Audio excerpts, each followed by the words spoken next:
Tummy tuck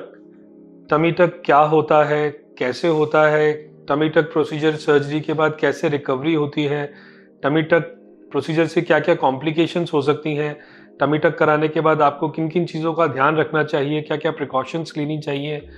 tummy tuck की cost क्या आती है?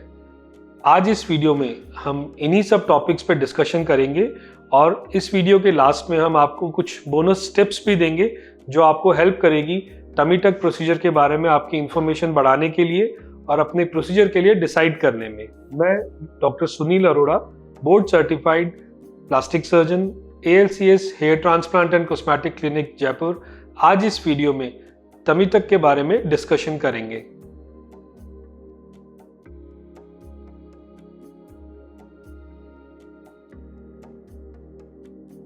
टमी टक वो प्रोसीजर है जिसे हम टेक्निकल भाषा में एब्डोमिनोप्लास्टी भी कहते हैं और ये एक कॉस्मेटिक प्रोसीजर है जिसमें कि एब्डोमेन का जो अपीयरेंस है, जो शेप है, वो इम्प्रूव किया जाता है। टमी टक प्रोसीजर में एब्डोमेन के जो लोअर पार्ट में एक्सेस स्किन और जो फैट होता है उसे रिमूव किया जाता है। उसके अलावा यदि एब्डोमेन की मसल्स वीक हो गई हैं या फिर वो सेपरेट हो रही हैं जिसकी वजह से एब्डोमेन में एक बल्ज सा फील होता है या प्रोट्रूजन फील होता है, उसे भी टमी टक प्रोसीजर से रिमूव किया जाता है जिससे कि एक जो एब्डोमेन का जो प्रोफाइल है वो स्लिम और फ्लैट अपीयर हो। एक फ्लैट, टोन्ड और स्मूथ एब्डोमेन हम सबकी इच्छा होती है और सब कोशिश करते हैं कि एक्सरसाइज, वेट लॉस और डाइटरी रजीम से हम उसे अचीव कर लें। लेकिन कुछ पर्टिकुलर सिचुएशंस में, most of the times in situation से हम काफ़ी हद तक अचीव कर लेते हैं एक फ्लैट और टोन्ड एब्डोमेन, बट कुछ पर्टिकुलर सिचुएशंस में इन सब चीज़ों के बाद भी, मतलब प्रॉपर एक्सरसाइज रजीम फॉलो करने के बाद, डाइटरी रजीम फॉलो करने के बाद और एक प्रॉपर जिसे हम कहते हैं वेट मेंटेन करने के बाद भी एब्डोमेन की जो अपीयरेंस है वो प्रोट्रूडेड आती है या स्किन लूज और सैगिंग लगती है। और वो कुछ पर्टिकुलर कंडीशंस होती हैं जैसे बढ़ती एज के साथ साथ, फीमेल्स में स्पेशली प्रेगनेंसी के बाद, या फिर कोई एब्डोमेन की प्रीवियस सर्जरी हुई है उसके बाद, या फिर आपका जो बॉडी का स्ट्रक्चर है वो जेनेटिकली ऐसा है कि जिसमें लूज स्किन और प्रोट्रूजन है। और उसके अलावा अगर आपकी बॉडी में सिग्निफिकेंट वेट चेंजेस हैं, वेट लॉस हुआ है, तो उससे भी एब्डोमेन की जो स्किन है लोअर पार्ट की स्पेशली वो सैग कर जाती है और मोस्ट ऑफ द टाइम्स उस पर स्ट्रेच मार्क्स आ जाते हैं।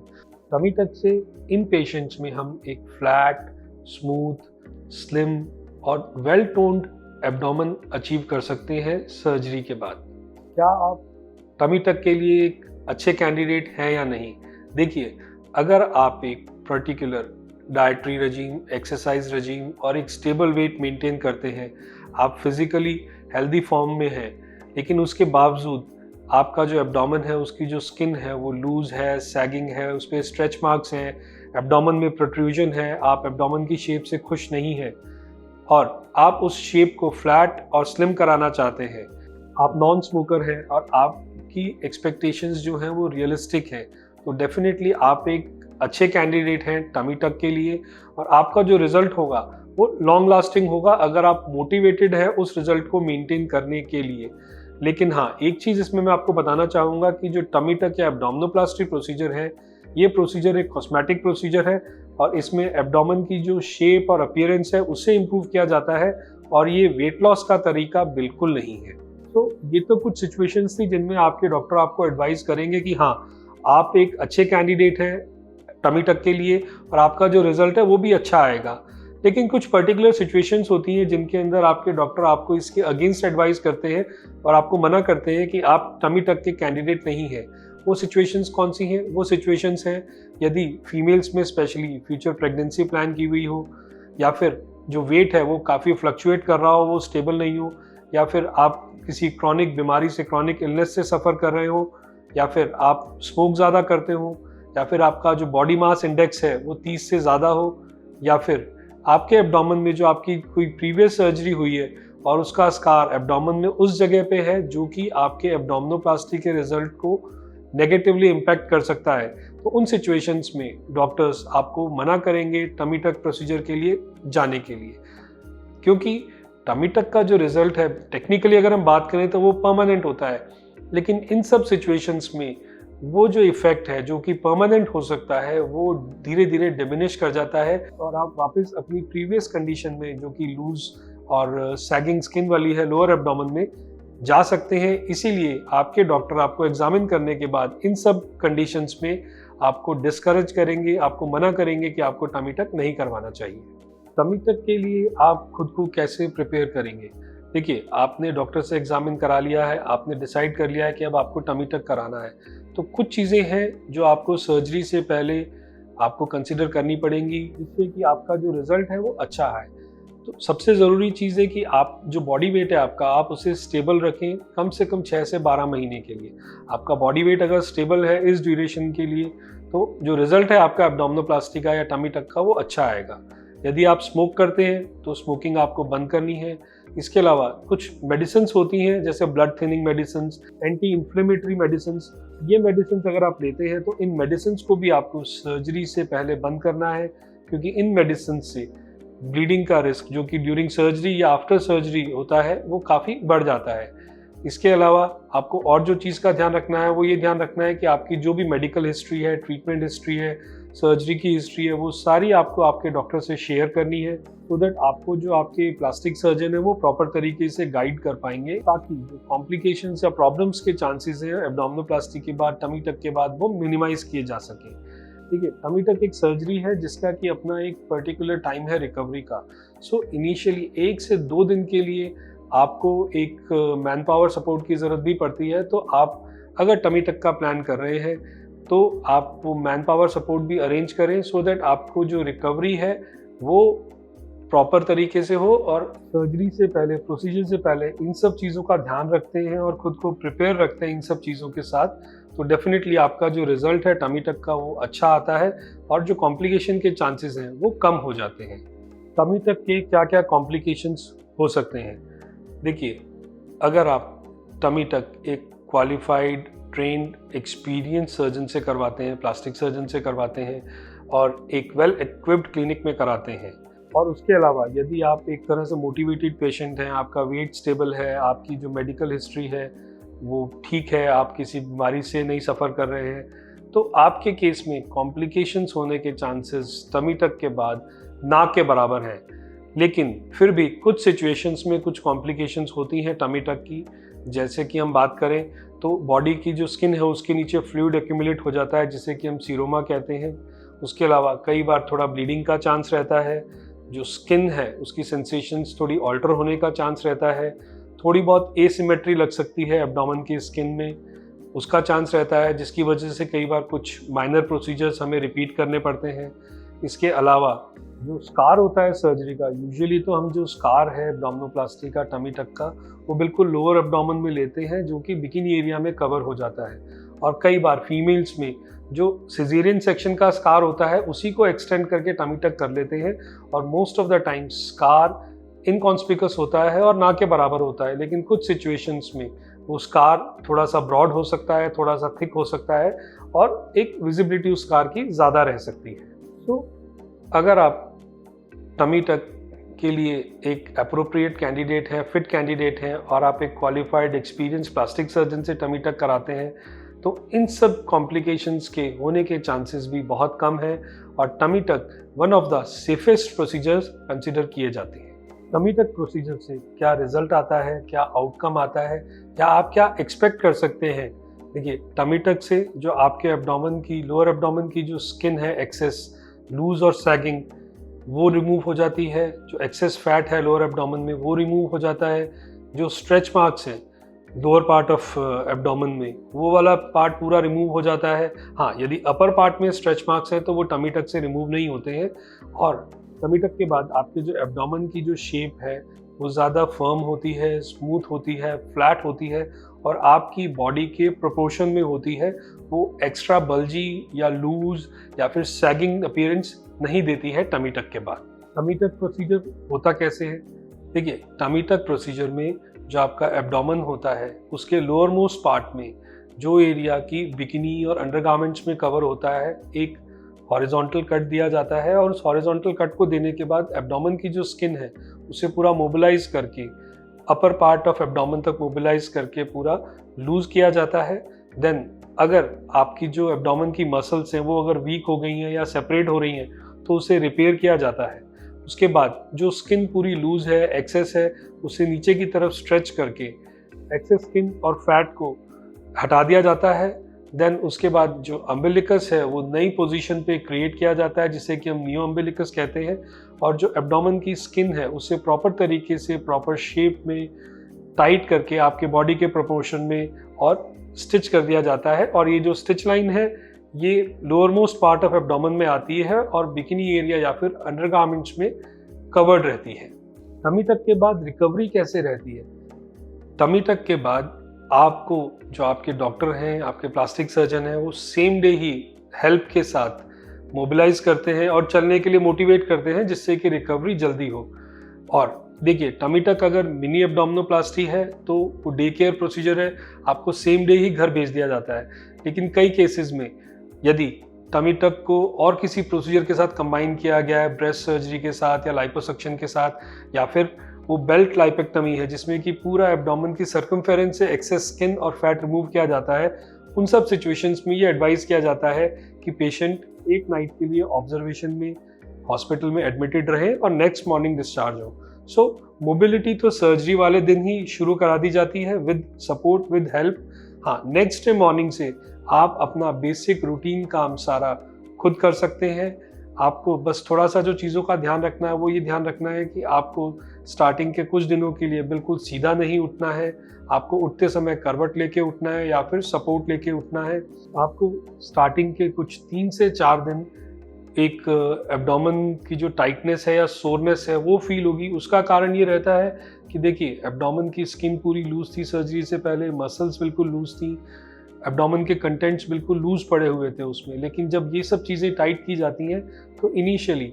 1 से 2 दिन के लिए आपको थोड़ा सा टाइटनेस ज़्यादा फील होती है, but gradually over 5 to 7 days वो इम्प्रूव कर जाती है और आप बेटर फील करते हैं। उसके अलावा आपको कुछ पर्टिकुलर पोस्चर में रहने के लिए हम एडवाइस करते हैं, जैसे कि स्टार्टिंग के 7 से 8 दिन हम एडवाइस करते हैं कि जब आप चलें तो थोड़ा आगे की तरफ झुक के चलें, जब आप सोएं लेटें तो आप अपने बेड का हेड एंड रेज कर दें, आप अपने घुटनों के नीचे पिलो लगा लें जिससे कि आपके एब्डोमेन की मसल्स जो है वो रिलैक्स रहें और उन पे एक्सेसिव स्ट्रेस या टेंशन नहीं आए। इसके अलावा हम एडवाइस करते हैं खुद को जितना मोबिलाइज कर सकें, जितना चला सके उतना आप मोबिलाइज करें। उसके बाद देखिए, कुछ सिचुएशन में most of the times tummy tuck के बाद एब्डोमेन में ड्रेन्स डालने की ज़रूरत नहीं पड़ती है, बट कुछ पर्टिकुलर सिचुएशंस में जब यदि हम लाइपोसक्शन साथ में कर रहे हैं या ज़्यादा बड़ा स्किन का पेनिकुलस हमने रिमूव किया है तो हम उस कंडीशन में स्किन के नीचे ड्रेन्स डालते हैं जो कि 2 से 3 दिन में यूजुअली निकाल दिए जाते हैं। और उसके लिए हम पेशेंट्स को और उनके अटेंडेंट्स को ही ट्रेन कर देते हैं कि वो घर जाके उसे कैसे मेंटेन करें और कैसे उन्हें उसे रिमूवल के लिए, और 2 से 3 दिन बाद, 4 दिन बाद जब आप डॉक्टर को विजिट करते हैं और ड्रेन निकालने लायक सिचुएशन में होते हैं तो डॉक्टर आपके ड्रेन्स को रिमूव कर देते हैं। फिर रिकवरी में यदि हम आगे बात करें तो आप करीबन 10 से 15 दिन बाद अपना जो नॉर्मल रूटीन है बिल्कुल प्रोफेशनली भी रिज्यूम कर सकते हैं। ऑफिस जाना, आप अपना जो अगर वर्क प्लेस पे जाते हैं तो वो रिज्यूम कर सकते हैं 2 हफ्ते में। एब्डोमेन की एक्सरसाइजेज जो है वो आपको 6 हफ्ते तक हम मना करते हैं करने के लिए। आप ब्रिस्क वॉक या रनिंग 4 हफ्ते बाद शुरू कर सकते हैं। जिमिंग और एब्डोमेन की एक्सरसाइजेज वो आपको 6 हफ्ते तक हम अवॉइड करने के लिए कहते हैं, जिससे कि एब्डोमेन की मसल्स जो कि हमने रिपेयर की है उस पर किसी भी तरह का एक्सेसिव स्ट्रेस नहीं आए और वो गिव वे नहीं करें। इसके अलावा प्रेशर गारमेंट एडवाइस किया जाता है जो कम से कम 6 हफ्ते तो पहनना ही होता है, और 6 हफ्ते के बाद यदि जो स्कार है वो बिल्कुल ठीक है, रिकवरी अच्छी हो रही है, तो हम प्रेशर गारमेंट रिमूव करने के लिए पेशेंट को एडवाइस कर देते हैं। लेकिन कुछ सिचुएशंस में जब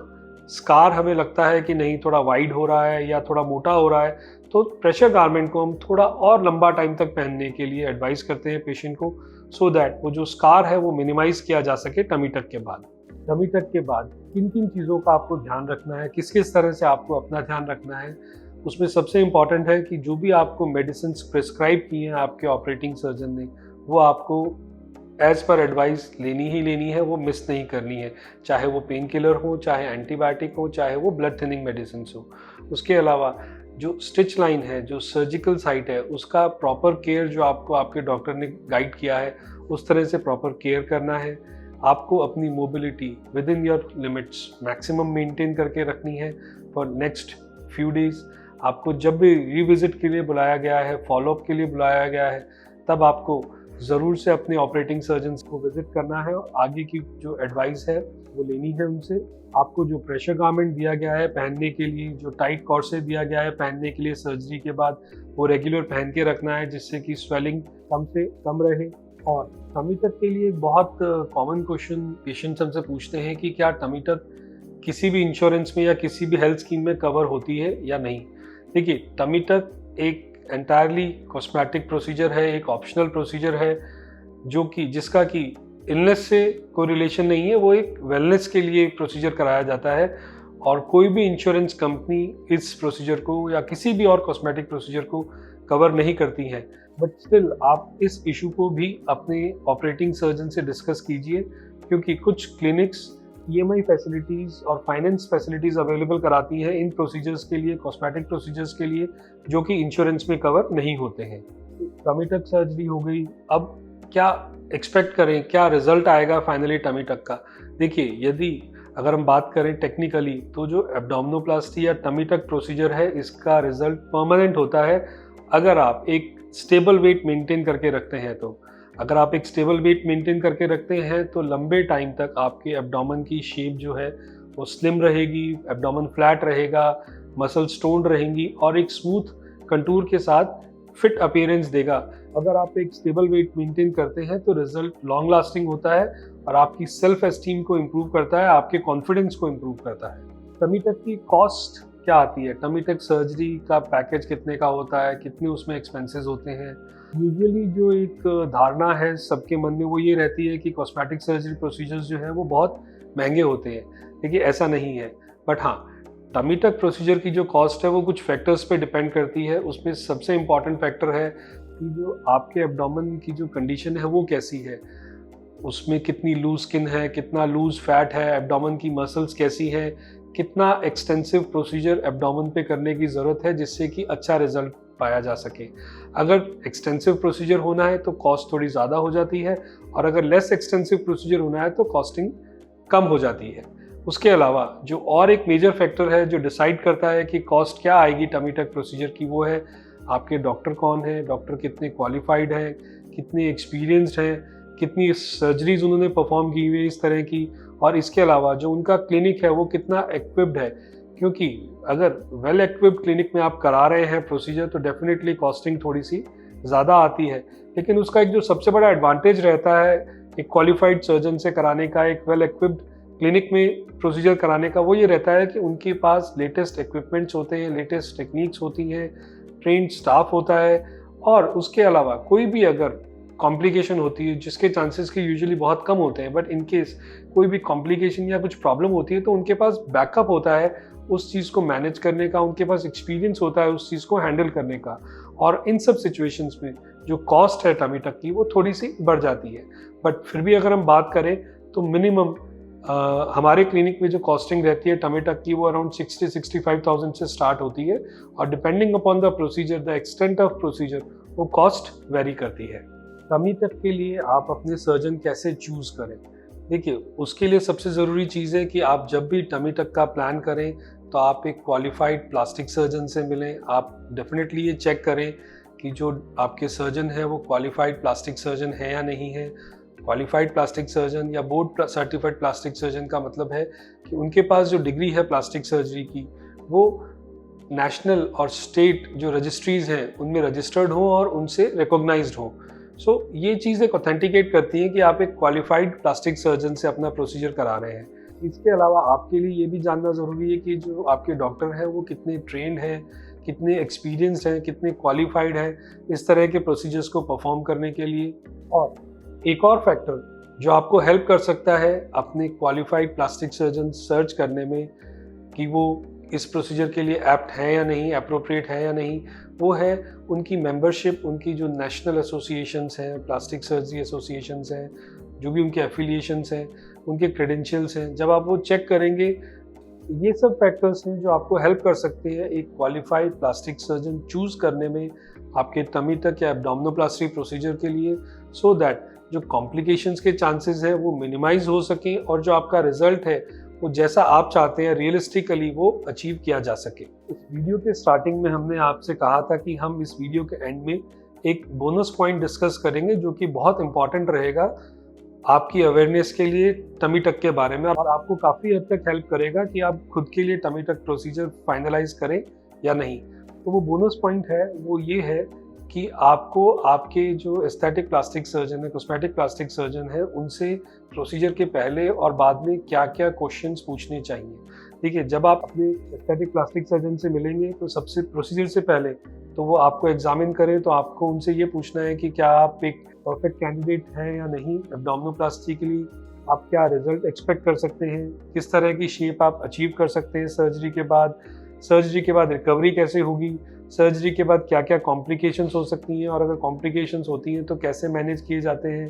सर्जरी के बाद कब तक प्रेशर गारमेंट पहनना पड़ेगा, सर्जरी के बाद कब तक आप नॉर्मल लाइफ अपनी रिज्यूम कर सकते हैं, सर्जरी के बाद आप कब से एक्सरसाइज और एब्डोमिनल, स्पेसिफिकली एब्डोमिनल एक्सरसाइजेज शुरू कर सकते हैं, और सर्जरी के बाद कब तक फाइनल रिजल्ट्स एक्सपेक्ट कर सकते हैं। एंड इसके अलावा सर्जरी से पहले आपको अपने एस्थेटिक प्लास्टिक सर्जन से ये भी डिस्कस करना है कि क्या कुछ और ऑप्शन भी हैं जिससे कि जो एब्डोमेन की शेप है, जिससे कि आप डिससेटिस्फाइड हैं, वो आप इम्प्रूव कर सकें और एक फिट, स्लिम और फर्म एब्डोमेन अचीव कर सकें। ये तो हमने बात की सर्जरी से पहले आपको क्या क्या डिस्कस करना है अपने प्लास्टिक सर्जन से। अब हम बात करेंगे कुछ पॉइंट्स की जो आपको सर्जरी के बाद ज़रूरी है जानना। उसमें सबसे ज़रूरी चीज़ है कि आपको मेडिसिन कौन सी चलेंगी और कब तक चलेंगी, आप कब तक खुद सारे काम कर पाएंगे,